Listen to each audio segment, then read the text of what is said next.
Y mientras tanto nos vamos a ir hasta Albarracín. Siempre hay un buen motivo para visitar esta preciosa localidad turolense.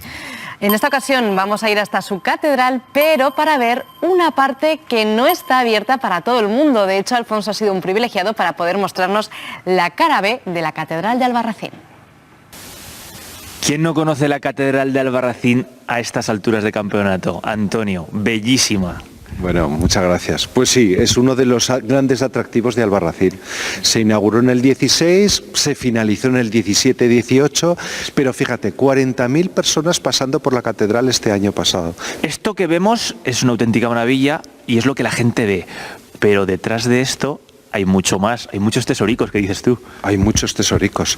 Piensa en una casa particular. En una casa particular, después de una vida, almacenamos trasteros y bártulos por todos lados.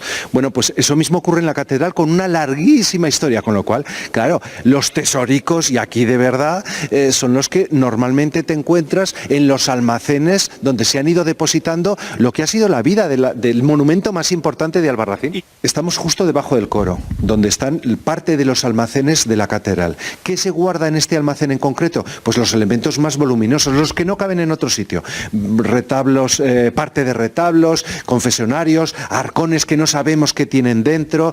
Hay que entrar en detalle para ir descubriendo todo esto.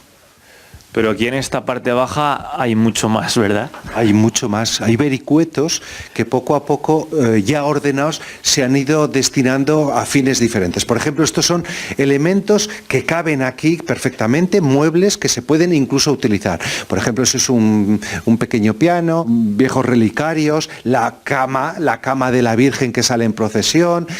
Fíjate, por ejemplo, esto es una caja donde se guardaba la mitra que hoy está colocada en el museo, pero que también aparece, ya veis, con pequeñas inscripciones por un lado por otro.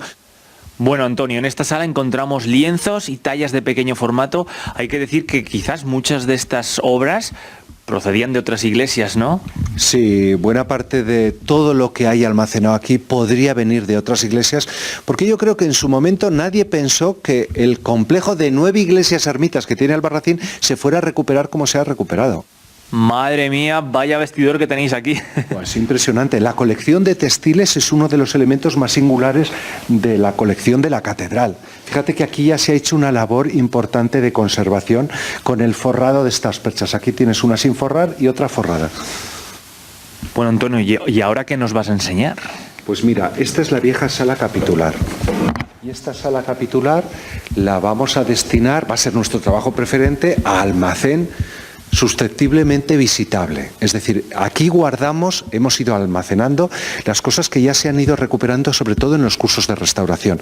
Estas son jarras de plata firmadas por el obispo que las donó a la catedral y que es la jarra y también su tapita.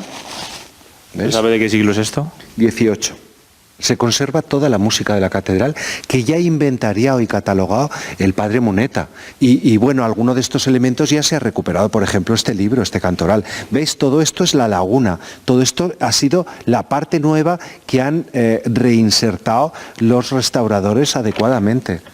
Este libro en cuestión ha necesitado de 3 restauradores diferentes. Pues sí, porque tiene elementos metálicos de decoración, ya veis, los clavos de forja, también estos remaches metálicos, pero además tiene una envoltura de piel, por lo tanto ya de documento, y también madera, pero el trabajo importante es sobre todo de restauración de documentos. Por cierto, aquí con balazos de la Guerra Civil. ¿Qué me dices? Estos son agujeros porque se da la circunstancia, esto nos lo han contado, que algunos de estos grandes libros fuertes, potentes, robustos, se colocaron como parapetos en las ventanas de la catedral durante la Guerra Civil.